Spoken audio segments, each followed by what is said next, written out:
Histoire mystérieuse. Histoire mystérieuse. Histoire mystérieuse. C'est avec le pasteur Esaïe.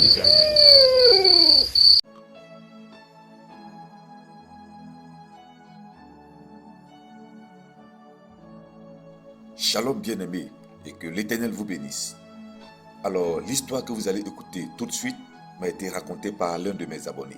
Et donc, il s'agit d'une jeune dame mariée et qui vit dans le luxe, c'est-à-dire que son mari lui donne tout ce dont elle a besoin pour être épanouie. Mais malheureusement, je dis bien malheureusement, elle est très malheureuse. Je ne voudrais pas vous en dire plus. Écoutons l'histoire. Bonjour, pasteur Esaïe. J'espère que vous allez bien. Je salue toute la communauté et que Dieu vous bénisse. Ma prière, c'est qu'on s'agrandisse de jour en jour parce que les messages qui sont diffusés ici sont très importants. L'histoire que je vais vous raconter là, c'est une histoire qui m'était racontée par ma cousine. Je suis assez proche d'elle et franchement, l'histoire est assez glauque. Elle avait dans sa salle de classe, quand elle était encore étudiante, une amie qui était très aisée. Elle avait beaucoup d'argent. Elle avait une voiture et tout. Et lorsqu'elle ouvrait son portefeuille, on voyait des liasses de billets à l'intérieur. Cette amie, elle était mariée. Elle avait des enfants. Elle avait une famille. Et lorsqu'on la regardait, on sentait que son mari s'occupait d'elle. Et donc cette fille-là, elle était aimée dans l'école, dans sa salle de classe, par ses camarades, parce qu'elle était généreuse. Elle n'hésitait pas à offrir à boire, elle n'hésitait pas à offrir à manger. Et elle s'est beaucoup attachée à ma cousine en question. Et donc, un jour, elle allait connaître ma soeur, là, ma cousine, et elle y allait régulièrement. Mais le constat que ma cousine a fait, c'est quoi? C'est que cette fille, cette amie en question, elle dort beaucoup lorsqu'elle vient la voir. Que ce soit sur le lit, que ce soit par terre, quel que soit l'endroit où elle gagne et qu'elle a l'occasion de se reposer, elle se repose. Et donc ma cousine lui a demandé si ses enfants la fatiguaient beaucoup à la maison, si son mari la fatiguait, si elle avait des problèmes à la maison. Et cette fille lui a répondu qu'elle ne devait pas faire attention, qu'elle devait laisser ça. Et un jour, sa camarade l'a invitée au restaurant, d'un chic restaurant, parce qu'elle avait l'argent de l'inviter d'un chic restaurant et tout. Et elle lui a dit que lorsqu'elle la regarde, franchement, c'est une fille qui est assez ouverte d'esprit, une fille qui est assez posée dans sa manière de réfléchir. Et donc, elle sentait le besoin de se confier parce qu'elle était fatiguée. Et donc, ma cousine lui a dit qu'il n'y avait pas de souci. Elle était là, elle était prête à lui donner des conseils. Mais elle n'était pas prête à imaginer. Elle n'avait pas imaginé une seule seconde ce que sa camarade allait lui raconter. En fait, sa camarade lui dit que son mari, aux environs de 2h du matin, 2h, 3h, quelquefois de la nuit, il fait la diarrhée. Il libère. En plein sommeil, comme ça, il libère tranquillement sur le lit et tout. Et donc, vous voyez un peu la diarrhée, comment ça fait. Il n'y a pas besoin de vous expliquer, voilà, un peu les détails et tout. Il y a de l'eau, tout ça là qui coule sur les draps et qui vient la toucher. Elle est dans l'humidité. Donc, ça la réveille forcément durant la nuit. Et c'est comme ça. Ça peut être comme ça pendant 2 semaines et tout. Et le monsieur, pour se faire pardonner, lui achète des choses, lui offre des voyages, lui donne tout ce dont elle a besoin. Mais le prix à payer, c'est ça en fait. Elle doit rester là, vivre dans la merde. Chaque nuit dans la merde. Et le matin, lorsqu'elle se réveille, les draps sont jetés. Il lui demande de ne pas laver, de les jeter directement. Et il achète comme ça des lots de draps chaque semaine. Et le matelas, il les change chaque 3 mois et tout. Mais les draps sont réguliers. Les changements sont quotidiens.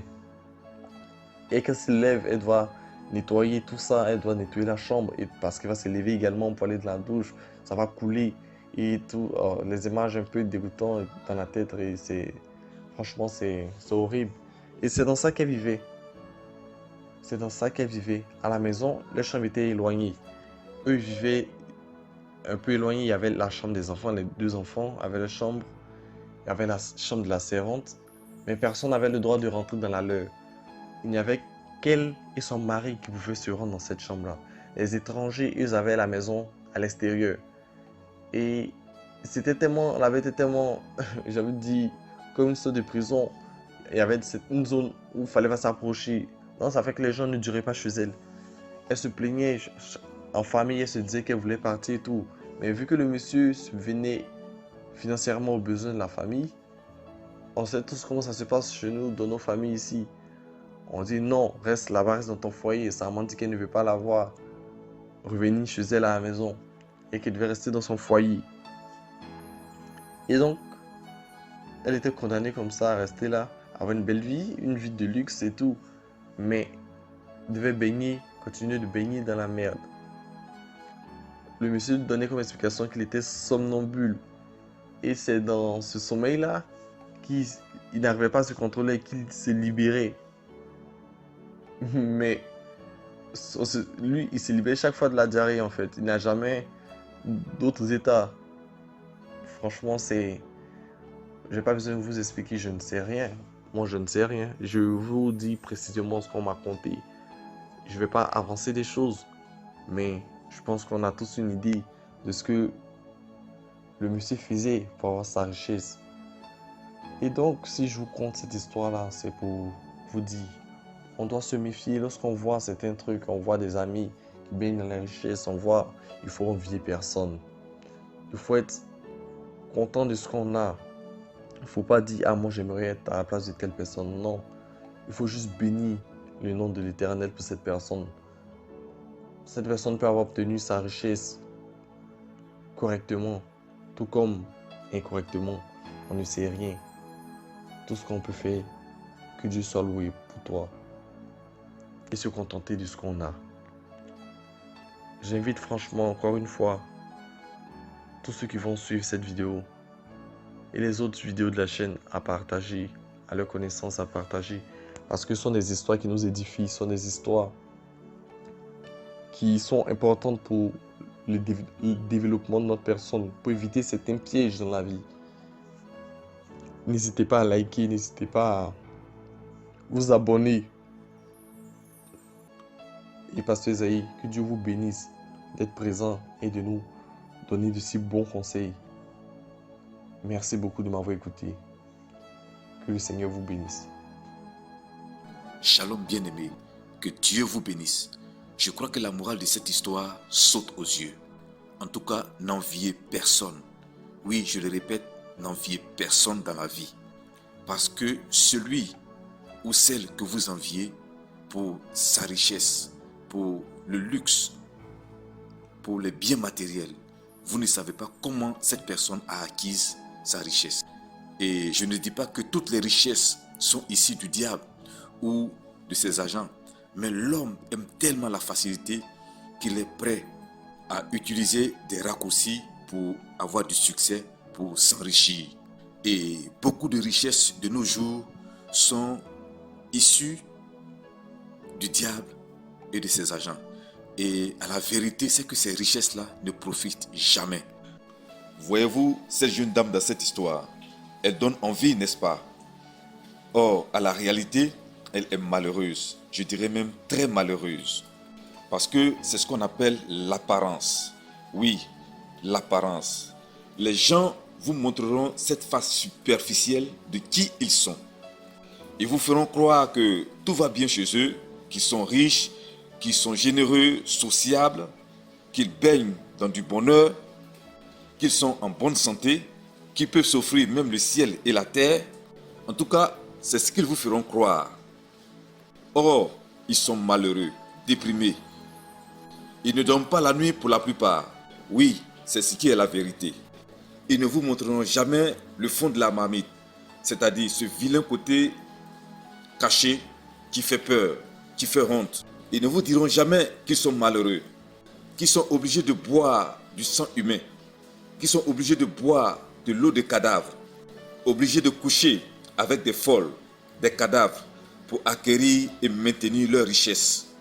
Parce que le jour où ils arrêtent, le jour où elles arrêtent ces pratiques, tout est fini pour eux. Tout s'arrête aussi pour elles. Est-ce que je parle à quelqu'un? Est-ce que je m'adresse à une personne? Et cette jeune dame dans cette histoire est obligée de dormir et de se réveiller dans de la merde, avec des odeurs nauséabondes, insupportables. Mais comment peut-elle être heureuse? C'est pas possible. Non, ce n'est pas possible. Mais au contraire, c'est elle qui vous envie pour votre vie de modestie. Et la Bible déclare dans le livre de Proverbes 28, le verset 6, que mieux vaut le pauvre qui marche dans son intégrité que celui qui a des voies tortueuses et qui est riche. C'est-à-dire, dans le sens littéral de la phrase, si tu n'as pas suffisamment d'argent, si tu n'es pas riche, il est mieux que tu gagnes ta vie, ton argent de façon honnête, de façon légale, sans des raccourcis, que cette personne-là qui est riche, cette personne-là qui a suffisamment de moyens financiers et matériels, qui peut s'offrir même ce qu'il veut, ce qu'elle veut, mais qui a acquis cette richesse-là par des pratiques mystiques, par des voies illégales. Tu es mieux que cette personne-là parce que tu as la conscience tranquille. Tu es en paix avec toi-même. Et c'est ça la chose la plus importante. Parce que après tout, c'est Dieu qui enrichit. Et je prie que le Seigneur se souvienne de toi, de tes efforts, de ton identité, de ton dur labeur et qui t'enrichisse au nom de Jésus. Dans le livre de Proverbes 10, 22, que c'est la bénédiction de l'Éternel qui enrichit et il ne la fait suivre d'aucun chagrin. Donc, la bénédiction de Dieu est la meilleure. Elle donne la vraie joie, la vraie paix, le vrai bonheur. Cela sous-entend que toute bénédiction qui ne vient pas de Dieu vous donnera du chagrin. Oui, beaucoup de chagrin même, je dirais. Du regret, de la tristesse, la peur, la souffrance. Oui, c'est ça que cela vous donnera. La bénédiction qui ne vient pas de Dieu. Bien-aimé, peut-être que tu traverses en ce moment des temps difficiles. Peut-être que tu n'as pas ce que tu veux pour être véritablement dans le bonheur. Mais laisse-moi te rassurer, ton Dieu est fidèle. Alors, compte sur sa grâce et travaille dur pour réussir. Je prie que l'Éternel te conduise sur le chemin du succès, sur le chemin du bonheur au nom de Jésus. Que l'Éternel t'enrichisse de toutes sortes de richesses au nom de Jésus-Christ. Que le ciel de gloire, de bénédiction s'ouvre sur ta vie au nom de Jésus. Que l'Éternel te garde et qu'il éloigne de toi les mauvais conseillers au nom de Jésus. Tu es béni de l'Éternel au nom puissant de Jésus-Christ de Nazareth. Alors bien-aimé, si tu as besoin d'un suivi particulier ou si tu traverses en ce moment une situation mystérieuse que tu ne comprends pas, envoie-moi un message privé au contact WhatsApp qui est le suivant, plus 225 05 65 30 08 00, plus 225 05 65 30 00. N'oublie pas de t'abonner, de liker et de partager les vidéos afin de sensibiliser et de sauver des vies. Que l'Éternel te bénisse abondamment. Shalom et à la prochaine histoire.